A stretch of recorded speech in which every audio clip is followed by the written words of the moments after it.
As the air passes through the engine, various adjustments must be made to its velocity and pressure. For example, throughout the compression stage, the air must be compressed, but no appreciable increase in its velocity can be easily tolerated. Another example, which we've already seen, occurs at the exhaust nozzle, where the pressure of the gas is dropped to that of ambient, and a considerable increase in its velocity results. These changes in pressure and velocity are accomplished by the different shaped passages or ducts through which the air must pass before it exits the engine. The design of these ducts is extremely important, because the efficiency with which the changes from kinetic energy to pressure energy and vice versa occur are reflected in the overall efficiency of the engine. In this example of the use of different duct shapes within the engine, it can be seen that the use of a divergent duct will increase the pressure of the air after it leaves the final stage of the compressor and before it enters the combustion chamber. This air, sometimes called compressor delivery air, is the highest pressure air in the engine. Using a divergent duct here gives a twofold advantage. First, an increase in pressure has been achieved with no expenditure of energy in driving the compressor. Secondly, a decrease in velocity has been contrived, which will serve to make the task of the combustion chamber, in keeping the flame burning, less difficult.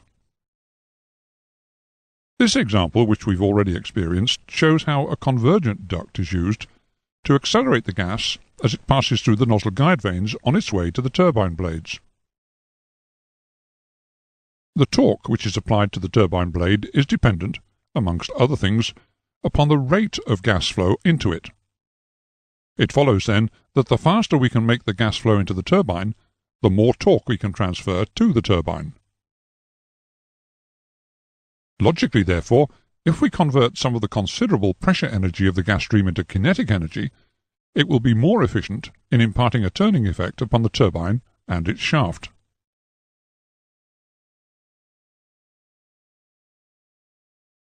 When a compressor and turbine are joined on one shaft, the unit is called a spool.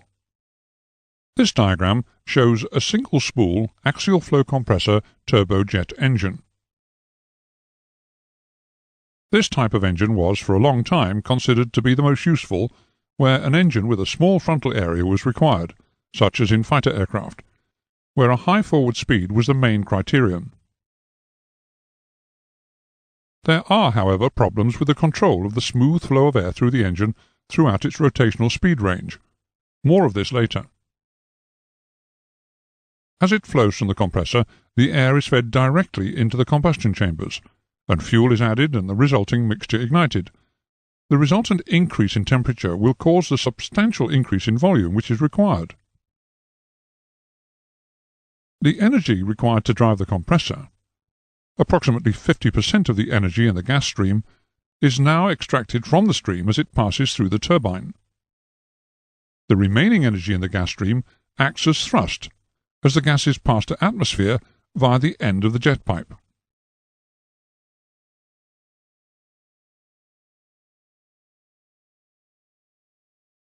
This diagram illustrates both a centrifugal compressor turboprop engine and an axial flow compressor turboprop engine.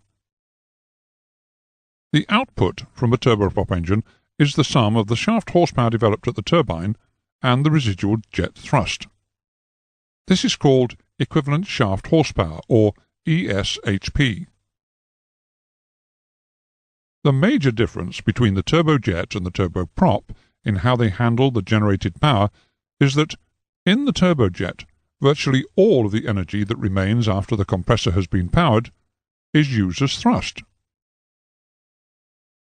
Whereas in the turboprop, almost all the energy in the gas stream is converted into mechanical energy to drive both the compressor and the propeller. Only a small amount of jet thrust is available from the exhaust system of a turboprop with an efficient turbine. It can fairly be described as residual thrust only. Apart from this difference, the airflow through the engines is virtually the same in either case. The compressor passes the air to the combustion chambers where the fuel is added and the mixture is burnt, and because of the temperature rise, a substantial increase in the volume of the air is obtained at a nominally constant pressure. The gas is now expanded in the turbines, where a drop in the pressure and temperature is converted into the kinetic energy which is exchanged for the torque used to drive the compressor, or compressors, and the propeller through its reduction gear.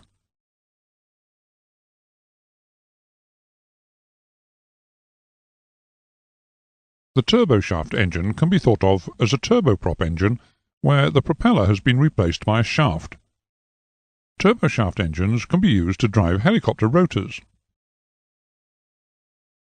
They can also be used in applications where a compact supply of electrical power is required, their output shaft being attached to an alternator. This is the type of engine normally used as the auxiliary power unit, or APU, on most modern transport aircraft.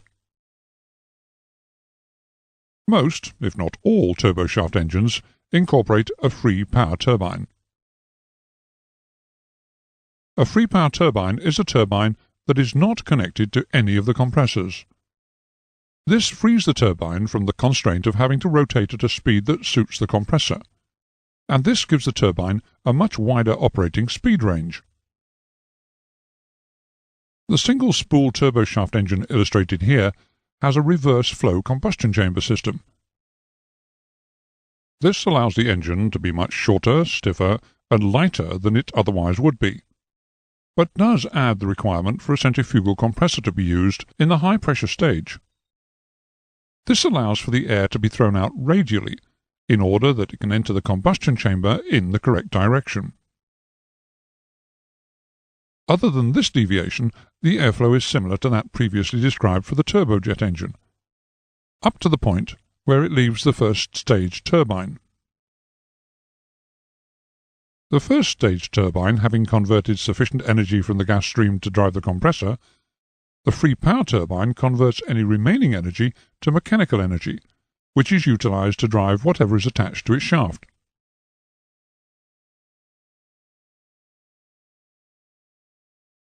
The bypass ratio of an engine is defined as the ratio of the amount of air which is bypassed around the hot core of the engine to the amount of air which passes through the hot core. An engine with a bypass ratio in the region of about 1 or 2 to 1 would be considered to be a low bypass ratio engine, whereas an engine with a bypass ratio of around 5 to 1 would be considered to be a high bypass ratio engine. The engine shown here is a twin-spool, low bypass ratio engine. The airflow as far as the end of the low-pressure compressor is identical to that of a pure turbojet. But then the airflow splits into two. An amount, depending on the bypass ratio, will flow down the bypass duct,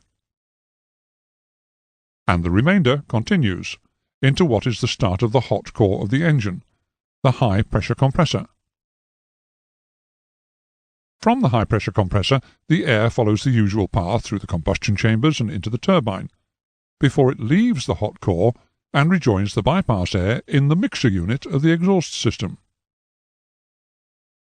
The propulsive efficiency of both the low and high bypass ratio engines is much greater than that of the pure turbojet, at the speeds normally associated with jet transport aircraft. The term propulsive efficiency is explained later in this lesson. The specific fuel consumption of both the low and high bypass ratio engines is also much lower than that of the pure turbojet.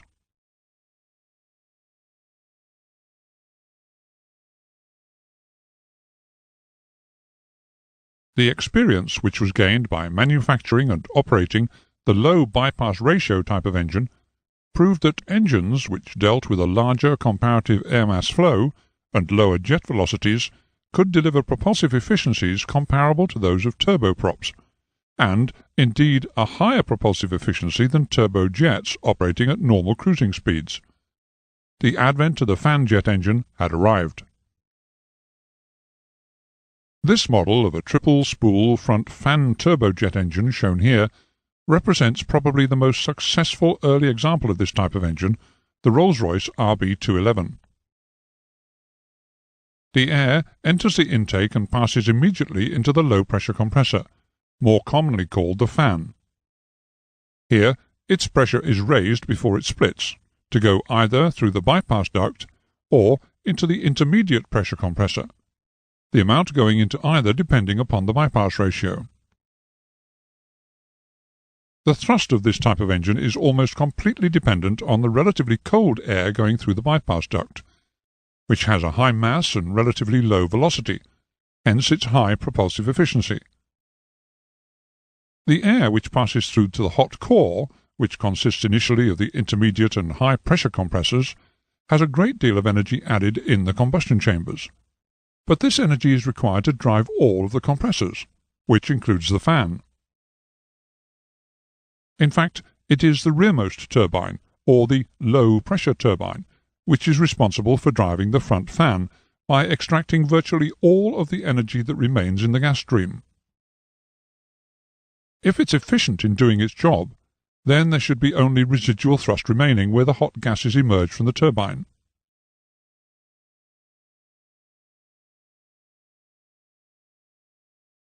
We previously explained that thrust is the product of mass times acceleration. It can be demonstrated that the same amount of thrust can be provided either by imparting a low acceleration to a large mass of air, or by giving a small mass of air a large acceleration. In practice, the former is preferred, since it's been found that the losses due to turbulence are much lower and the propulsive efficiency is higher. In this graph, the levels of propulsive efficiency for several different types of gas turbine engine will be shown. The highest propulsive efficiency at low airspeeds is offered by the turbo-propeller combination. However, above about 350 miles per hour, the propeller's efficiency drops off quite rapidly due to the disturbance of the airflow at the tips of the blades. In comparison with the turboprop, the propulsive efficiency of the pure turbojet appears quite poor at the lower airspeeds. As the airspeed increases in excess of 800 miles per hour, however, the propulsive efficiency of the turbojet starts to improve beyond the capability of the turboprop engine to match it, and from then on there is no comparison, the eventual outcome being a propulsive efficiency close to 90%. Cruising speeds in the order of 800 miles per hour are at present out of the reach of most transport aircraft, and this fact means that in the mid-speed range, where most of the world's jet transport aircraft operate, there is a niche for the bypass engine, both low ratio and high ratio.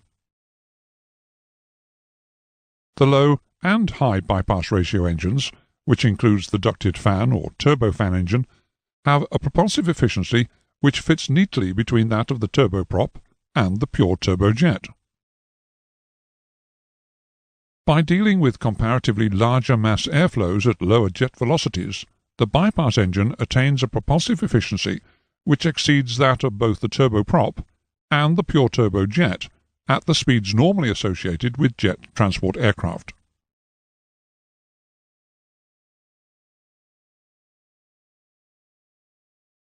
The use of larger and larger aircraft has meant that more passengers can be accommodated in each flight. Thus, air travel has become less and less expensive for the individual. This concept of using large aircraft works well, as long as the aircraft themselves remain serviceable. If, however, one restricting component, such as an engine, becomes unserviceable on a large aircraft, then the expense involved in keeping 300 or 400 passengers fed, accommodated, and happy becomes exorbitant. Engine manufacturers, in an attempt to minimize the financial burden imposed upon the users of their equipment in the event of its failure, have started to use modular construction methods, which facilitate changing sections of an engine rather than the whole engine. This diagram shows how the engine is split into several modules. This concludes the introduction to the gas turbine engine.